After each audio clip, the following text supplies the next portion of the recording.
आलेले आमचे मोरेश्वरदादा आहेत, तोडकरदादा आहेत, शिर्लीतून आलेले आमचे कार्यकर्ते आहेत. ज्या घटनास्थळी त्यांच्या इथं घडली ती घटना, जो आरोपी तिथला आहे ते पण सुद्धा इथं आले.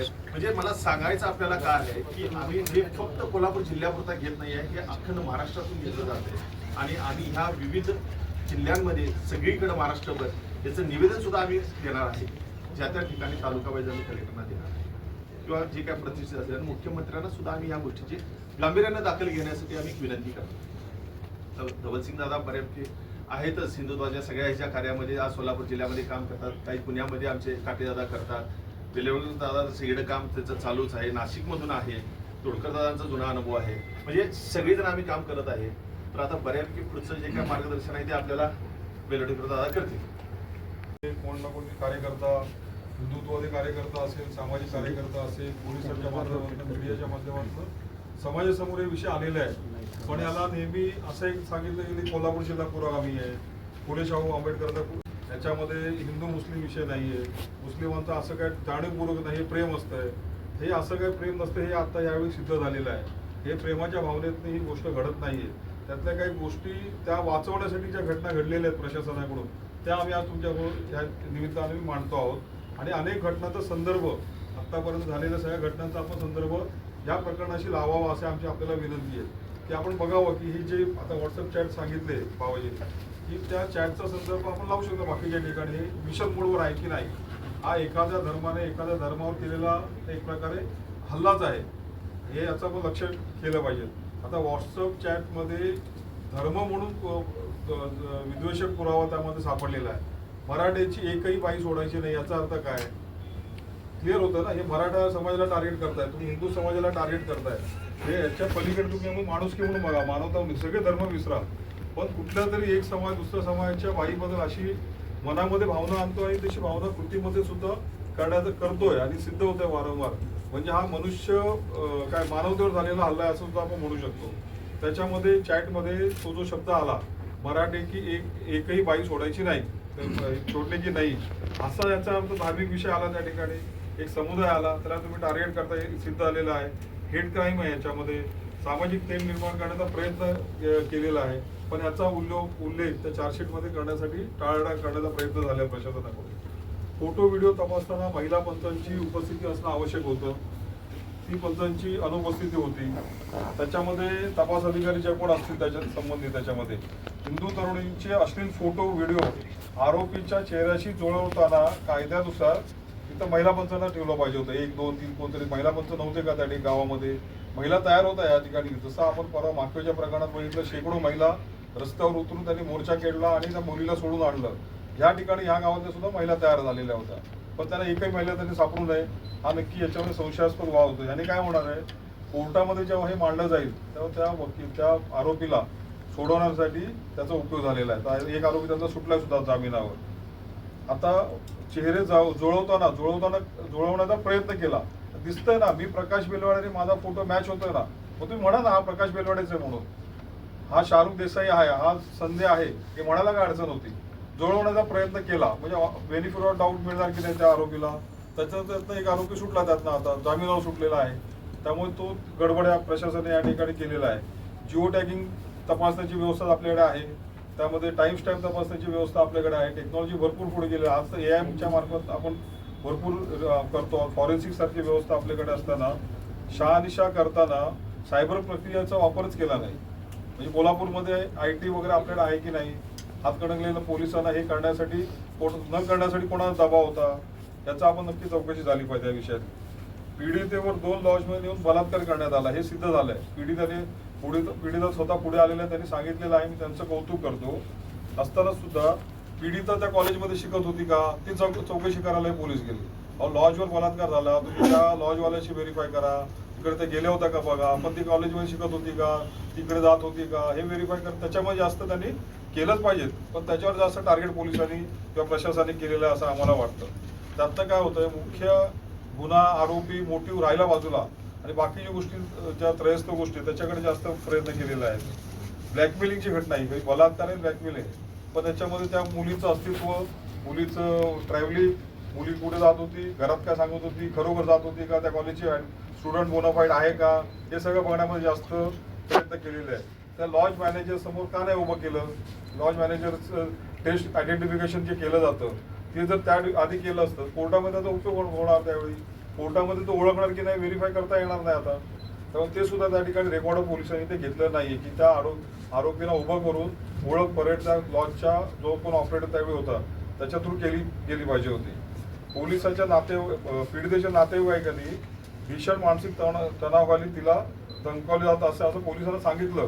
पण ते प्रशासनाने हे नोंद करताना आमचं नेहमी पोलिसांना प्रशासनानं म्हणणं असतं, एखादी पीडिता एखादा तक्रारदार तो जसा येतो तो आहे तशा भावना ज्या आहेत तशा मांडाव्यात, त्या घ्याव्यात. चार्जशीटमध्ये तुम्हाला अधिकार आहे ना त्याचं कायद्याच्या भाषेत कसं रूपांतर करायचं, कोणती कलमं वापरायची तुम्ही वापरा करायचं ते.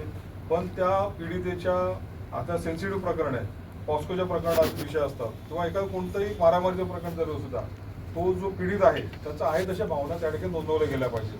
आणि तो मनापासून सांगत असतो त्यावेळी, तो त्यातनं तो गेलेला असतो. तर त्याच्यावेळी तुम्ही मॉडिफिकेशन करण्याचा प्रयत्न केला नाही, तुम्ही असं म्हणा तसं म्हणा, त्यातनं मूळ जो कारण आहे तो राहता बाजूला, तीव्रता कमी होते आणि बाकीच्या गोष्टीमध्ये कायदा वगैरे सगळ्या विषयामध्ये सुरू होतं. तर तो सुद्धा हलगर्जीपणा झालेला आहे. नातेवाईकांचा सुद्धा त्या विषयामध्ये आरोप आहे. डेटा रिकव्हरी करताना इंस्टाग्राम अकाउंटमध्ये सगळं व्हेरीफाय करायचं सोडून ते ब्लॉक करून टाकलं. त्याच्यासाठी ब्लॉक करण्यासाठी पोलिसांनी पत्र दिलं. अहो पण त्यामध्ये तुम्ही रिसर्चमध्ये जा, कोणाकोणाला कधी कधी कॉन्टॅक्ट केलेलं आहे, सगळं फुटप्रिंट चेक करा. हे काय आत्ताचं प्रकरण आता बाहेर पडलं म्हणून आता आहे, पण गेली किती वर्षापासून हे करताय? हे काय 18 वर्षापासून करतो असं नाही, त्याच्या आधी सुद्धा करत असणार. त्यामुळे हा मनात तो त्या गुन्हेगारी प्रवृत्तीचा असेल ते सगळं चेक केलं.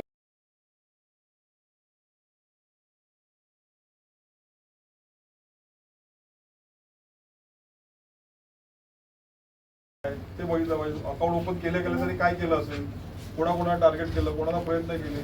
समजा त्याने 10% 100 जणांना प्रयत्न केले असतील, 90 जण सापडले नसतील त्याला, पण ते 90 जणांना त्यांचे स्टेटमेंट घेतले पाहिजे होते. त्यांनी ते स्वतःला वाचवलं या प्रकरणातनं. हे सगळं केलं नाही. अकाउंट ब्लॉक करण्यासाठी त्यांनी पत्र दिलं सगळं प्रशासनाने. धार्मिक भावना दुखावल्याची कलम वगळण्याची कोर्टाला विनंती प्रशासनाने केली. आता मराठी शब्द तुम्ही वापरताय, चॅटिंगमध्ये दिसतंय, टार्गेट मराठी मुलीला केलं जात आहे. मी तर धार्मिक भावना नाही हिंदू मुलीला टार्गेट करण्याचा प्रयत्न केलेला आहे याच्यामध्ये. इथे त्यांचं मोठी होतं आपला धर्म सोडून इतर धर्मातल्या मुलींना टार्गेट करायचं, त्यांना नाचवायचं, त्यांची जिंदगी बरबाद करायची, त्यांचं कुटुंब उद्ध्वस्त करायचं, संसार उद्ध्वस्त करायचा. पण त्यात कोर्टाला विनंती काय करतात ते तुम्ही कलम काढा त्यात. ते हे सगळं होण्यासाठी कोणाचा दबाव होता हे शोधलं पाहिजे. यांना जे वकील मिळालेले आहे त्या वकिलाचा खर्च कोण करतंय?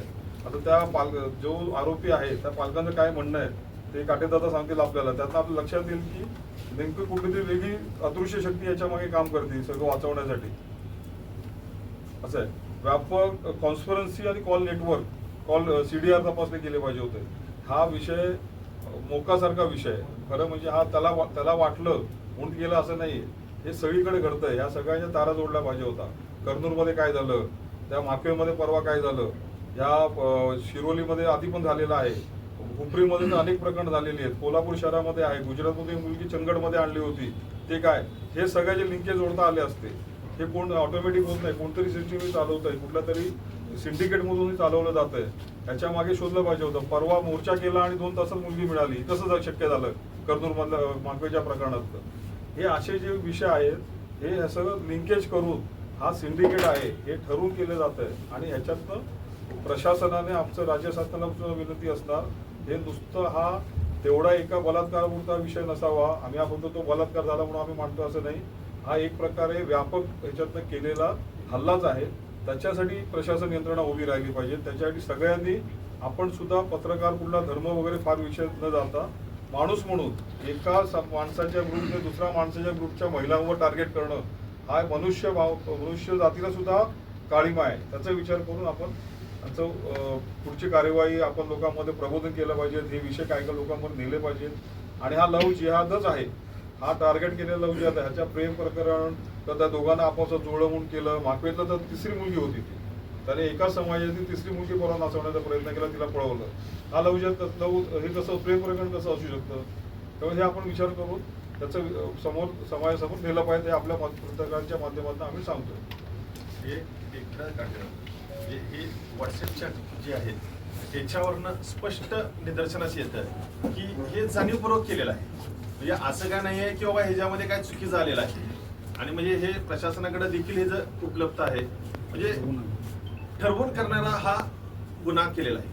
म्हणजे आता समाजामध्ये 12 बलुतेदार जाती आहेत. यातला कुठल्याही समाजातल्या व्यक्ती काय असे मेसेज करतो का की बाबा तुम्ही हिंदू मुलगी सोडायचीच नाही आणि त्या हिंदू बाईला हे करायचंच, हे आपलं कामच आहे, हे आपलं टार्गेटच आहे.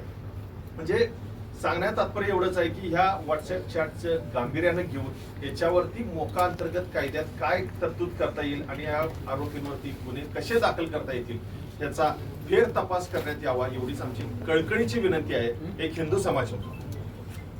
काटेदादा बोलतो. जय श्रीराम. मी दीपक काटे, शिवधर्म फाउंडेशन संस्थापक अध्यक्ष. जसं बाबांनी सांगितलं प्रस्तावनेमध्ये की हातकलंगले गावामध्ये जो लव जिहाद झाला, लव जिहादच प्रेम प्रकरण नव्हे. कारण याचे आपल्याला पुढे मी उदाहरण देईल, पण या प्रकरणामध्ये आपल्याला अपेक्षित असं होतं की प्रशासनाकडून त्या पीडितेला, हिंदू समाजाला न्याय भेटेल. यासाठी आपण या गुन्ह्याचा तपास आणि चार्जशीट याची वाट बघत होतो. जसं भाऊने सांगितलं की चार्जशीट मध्ये ज्या प्रकारे आरोपीला डिफेन्स करता येईल असे काही लो पॉल्स सोडले गेलेले. खऱ्या अर्थाने बघितलं तर हा जो झालेला लव जिहाद आहे याच्यामध्ये शाहिद संदे आणि शाहरुख देसाई यांच्यामधलं जे व्हॉट्सअप चॅट आहे, जे आता बाबांनी दाखवलं, याच्यामध्ये सरळ सरळ त्यांनी दोघांमधलं भाषण असं आहे की मराठी की एक भी बाई छोडणे का नाही. म्हणजे मराठीची एक बी बाई सोडायची नाही असं या दोघांचं संभाषण चालू आहे. आणि त्याच्यावर तो रिप्लाय देतोय, हा अपना भी वहीच कुछ चालू आहे. त्याच्या खाली तो असा म्हणतोय, म्हणजे बघा की खऱ्या अर्थाने बघितलं तर या गुन्ह्यामध्ये हे दोन बोलणारे आरोपी नाहीयेत, याच्या मागे एक वेगळं सिंडिकेट काम करतं.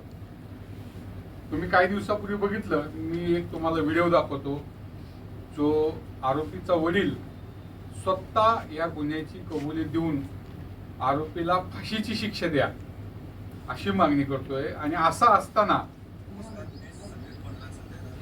प्रथमतः मी कोल्हापूर जिल्ह्यातील शिर्डी गावचे सर्व हिंदू माता भगिनी यांची जनतेची माफी मागतो.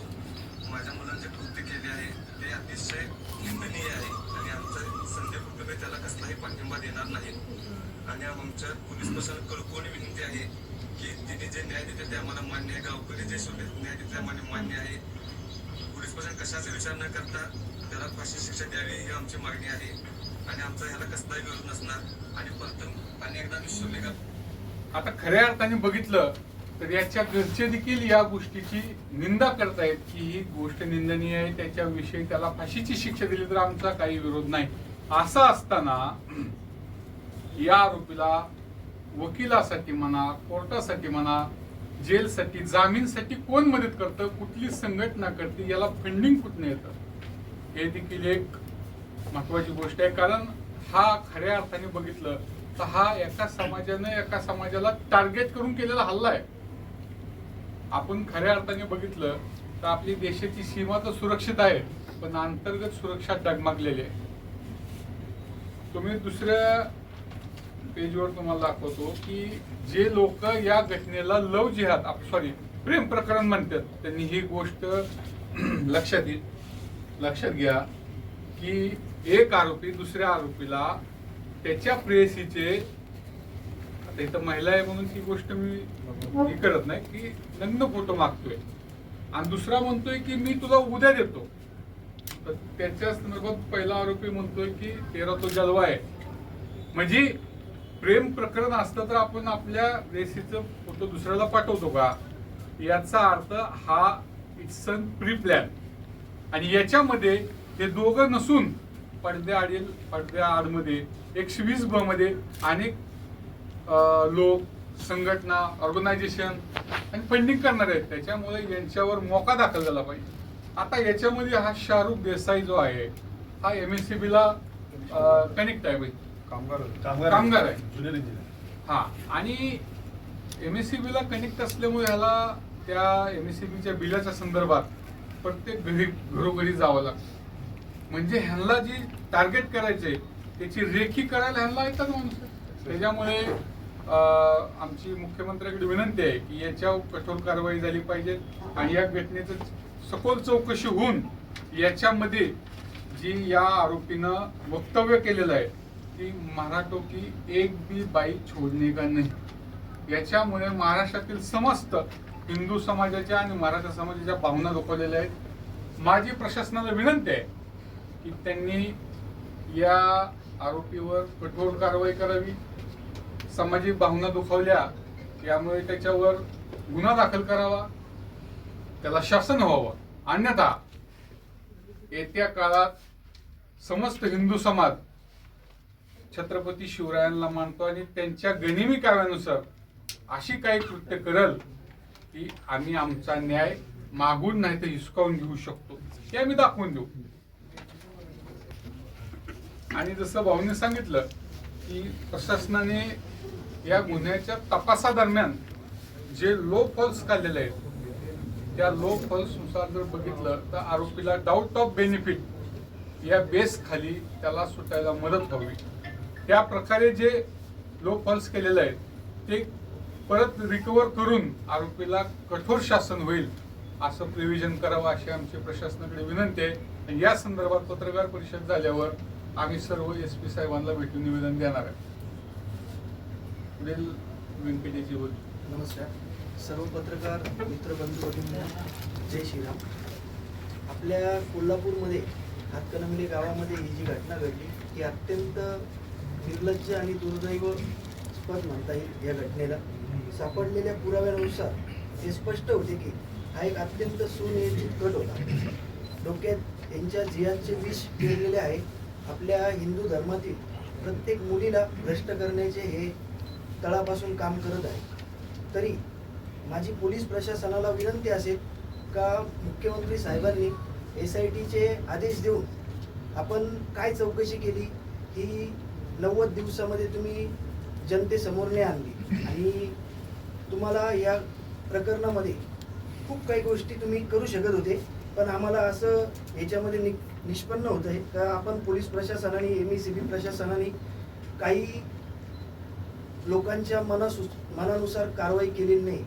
तरी पोलीस प्रशासनाने लवकरात लवकर कोल्हापूर वासियांसमोर आणि महाराष्ट्राच्या जनतेसमोर आपण काय कारवाई केली हे लवकरात लवकर सांगण्यात यावे. आणि MSCB प्रशासनाने पण या मुलाला तुम्ही बडतर्फ केले का याची पण तुम्ही लेखी पत्रकार मित्र बंधू भगिनींसमोर ठेवायला पाहिजे. जे अधिकारी या केसमध्ये आहेत आणि IO यांनी काय तपास केला हा पूर्ण तपास यांनी पत्रकार परिषदेच्या माध्यमातून महाराष्ट्रासमोर ठेवावा. कारण की सेक्शन 199 सेक्शन 299/196 हा कलम तुम्ही एवढं का लावला नाही हा कलम. कारण की एका समाजाबद्दल तुम्ही तेढ निर्माण करण्याच्या गोष्ट बोलतात आणि आपल्या सरळ हिंदू धर्मातील मुलींना भ्रष्ट करण्याचं बोलतात. तर माय माऊली आपली जी घरात लक्ष्मी म्हणून आपण हिंदू धर्मामध्ये मानतो तर तुम्ही हा कलम लावला नाही. त्याच्यातल्या एका आरोपीचा शाहरुख नावाचा जामीन झाला. तर हा जामीन झाल्यानंतर त्या मुलीच्या घरच्यांना आणि अशा ज्या 10-15 महिलांबरोबर ही घटना घडलेली तर यांच्या सिक्युरिटीचं काय. उद्या जर कधी परत ह्या महिलांना ब्लॅकमेल केलं तर याची काळजी कोण घेणार. तर पोलीस प्रशासनाने ही काळजी घ्यायला पाहिजे.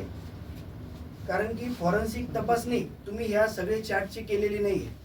तरी आमची पोलीस प्रशासनाला कळकळून विनंती असेल का तुम्ही या आरोपींवर पुन्हा एकदा मराठा समाजाची सकल हिंदू समाजाच्या स्त्रीची ही जी बदनामी केलेली आहे तरी तुम्ही यांच्यावर पुन्हा एकदा मोक्या अंतर्गत कारवाई करायला पाहिजे. आमची ही तुम्हाला सकल हिंदू समाज महाराष्ट्राकडून कळकळीची विनंती आहे. करवीरच्या पावनभूमीमध्ये हातकणंगलेसारखं जे कृत्य त्या ठिकाणी झालं त्याचा सर्वप्रथम आम्ही या ठिकाणी निषेध करतो. आज भारत देशामध्ये, महाराष्ट्रामध्ये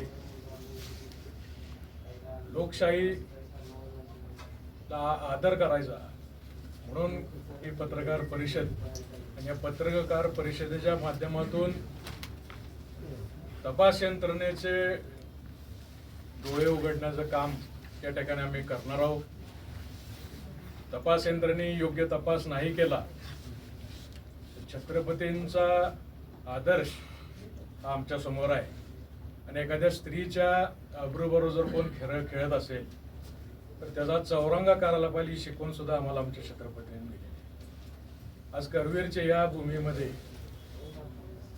या तपास यंत्रणा जर आपण पाहिला तर अतिशय जाणीवपूर्वक ढिसाळ असा तपास यंत्रणा या ठिकाणी आपल्याला पाहायला मिळतो. म्हणजे आरोपीने स्पष्टपणे त्याच्यामध्ये मराठा समाजातल्या स्त्रियांबाबत केलेलं वक्तव्य त्या ठिकाणी असताना सुद्धा भारतीय न्याय संविधानाच्या माध्यमातून जे सेक्शन 299/196 म्हणजे समाजात तेढ निर्माण करणारं हे वाक्य असताना सुद्धा ते कलम लावलं नाही. हा कुठेतरी तपास यंत्रणेतला ढिसाळपणा किंवा आरोपीला या ठिकाणी मदत करण्याची भूमिका आहे का ही कुठेतरी शंका आज आमच्या सगळ्यांच्या मनामध्ये निर्माण झाली. आज हे जे आरोपीच्या मोबाईलमधले जे चार्ट सापडलेले आहेत त्याचे फॉरेन्सिकचे सर्टिफिकेशन यंत्रणेने घेतलंय का नाही घेतलं? सेक्शन 65B सर्टिफिकेशन जर घेतलं असतं तर ह्या सगळे पुराव्याची वैधता आणि त्याचं या भविष्यात या केसमधलं वजन हे नक्कीच त्या ठिकाणी वाढलं असतं. आज आपण पाहतो की आपलं भारतीय सैन्य जेव्हा दहशतवाद्यांशी लढतं आणि दहशतवादी जेव्हा बॉर्डरवरती कुठल्या धर्माचा आहे आणि हिंदू धर्माचा असले गोळ्या घालतात, तसंच हा समाजातला वाढणारा लव जिहादच्या माध्यमातून हा दहशतवाद आहे आणि हा दहशतवाद या ठिकाणी जर रोखायचा असेल तर ह्या आरोपींना हे कलम लावून परत कडकच्या कडक शिक्षा त्या ठिकाणी मिळवून देणं हे गरजेचं आहे आणि त्यासाठी आम्ही सर्वजण या ठिकाणी उपस्थित आहोत.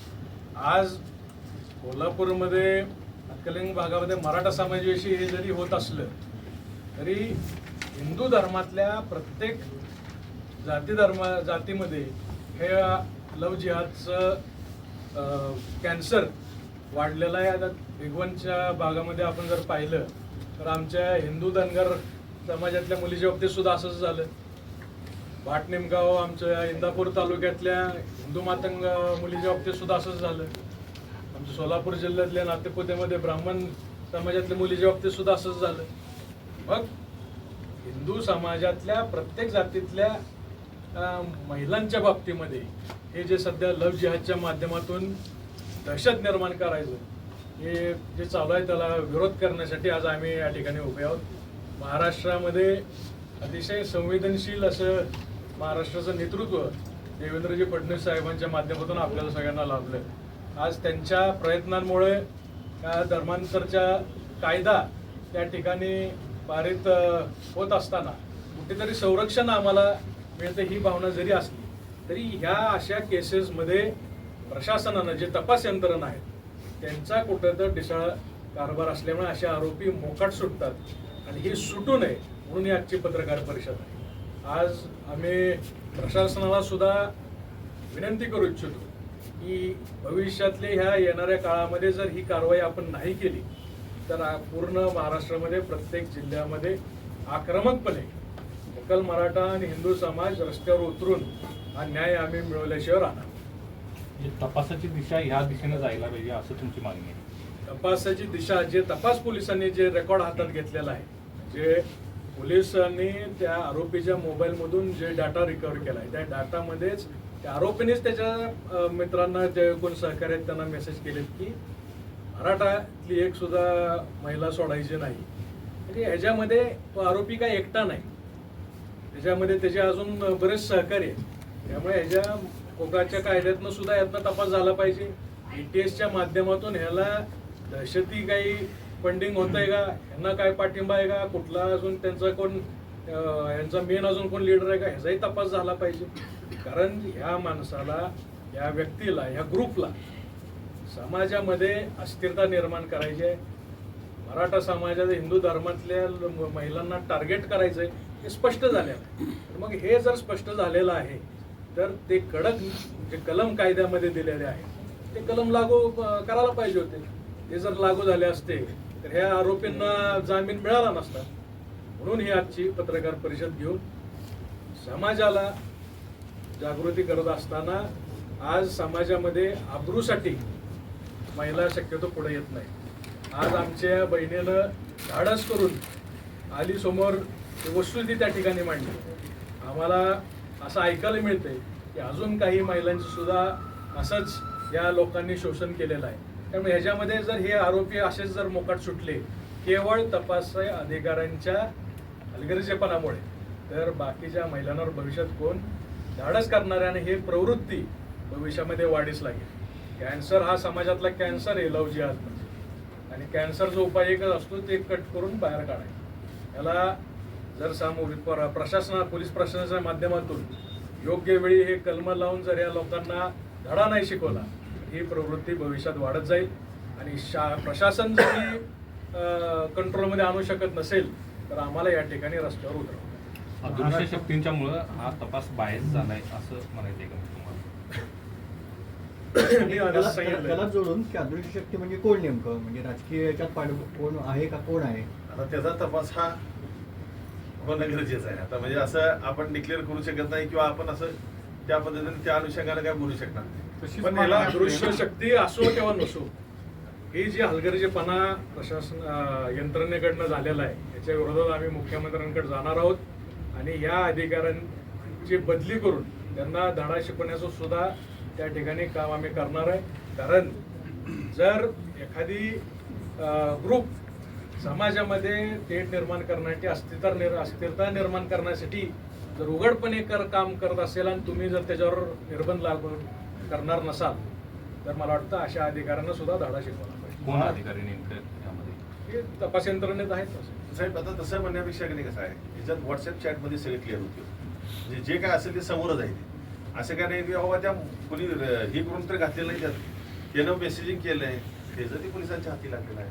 प्रशासनानं त्याच्यावरती हे केलेलं आहे. महाराष्ट्रामध्ये वकील आता तुम्ही सांगताय एवढे जे गुन्हे घडले ते वकीलपत्र घेणाऱ्यांना पण आव्हान काय करताय का? कारण वकीलपत्र घेणारे आपलीच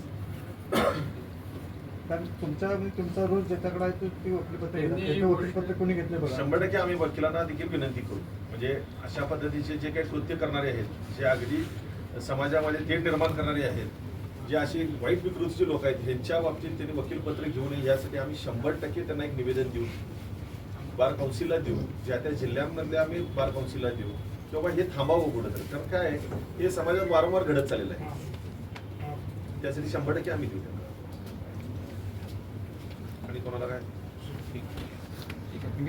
आमचा तपास यंत्रणेवर रोष शेवटी गृहमतच कंट्रोल नाही. म्हणून आम्ही बदललं आणि एक सक्षम मी सुरुवातीलाच सांगितलं की महाराष्ट्राला अतिशय संवेदनशील असं नेतृत्व मिळालं. आदरणीय देवेंद्रजी फडणवीस साहेबांमुळेच महाराष्ट्रामध्ये कायदा येतोय की ज्याच्यामुळे हे दबाव टाकून ब्लॅकमेल करून फोटो एक्सपोज करून असं दहशत करून जे धर्मांतर केलं जातं किंवा लव जिहादच्या माध्यमातून जे धर्मांतर केलं जातं अशा धर्मांतराला ह्या कायद्यामुळे ब्रेक बसणार आहे, त्याच्यावर अंकुश येणार आहे. पण हा कायदा आणत असताना खाली तपास यंत्रणेच्या माध्यमातून जेवढ्या संवेदनशीलपणे यंत्रणेने काम करायला पाहिजे. आदरणीय देवेंद्रजी फडणवीस साहेबांचा आदर्श ठेवून गृह खात्यांनी सुद्धा इथं स्थानिक लेवलला जे काम करायला पाहिजे होतं ते होताना दिसत नाही. आणि म्हणून आम्ही या ठिकाणी आमची भूमिका मांडतो. या प्रकरणात एकाला जामीन मिळाला आहे तो आता रद्द करून पुन्हा त्याची फेर तपासणी व्हावी, चौकशी व्हावी अशी काही मागणी असणार?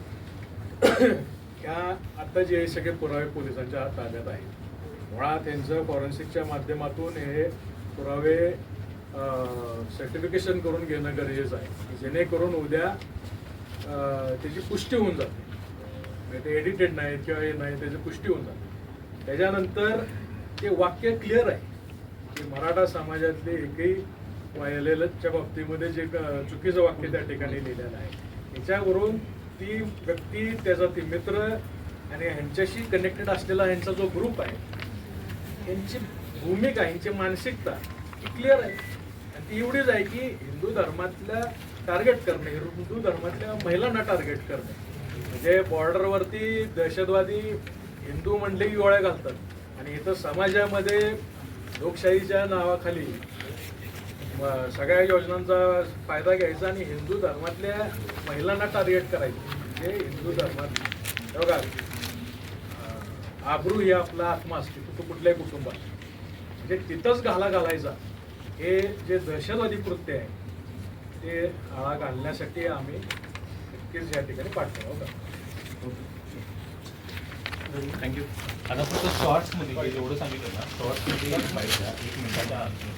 हातकणंगलेमध्ये जी दुर्दैवी घटना हिंदू महिलांच्या बाबतीत घडली, त्या घटनेमध्ये तपास यंत्रणेच्या माध्यमातून त्या आरोपीच्या मोबाईलमधून जो डाटा रिकवर केला, जे चॅट रिकवर केली, त्याच्यामध्ये असं स्पष्ट त्या आरोपींचं इतर त्याच्या सहकाऱ्यांबरोबरचं बोलणं, त्याच्यामध्ये एक वाक्य असं आहे की मराठे की एक बाई छोडणे की नाही. म्हणजे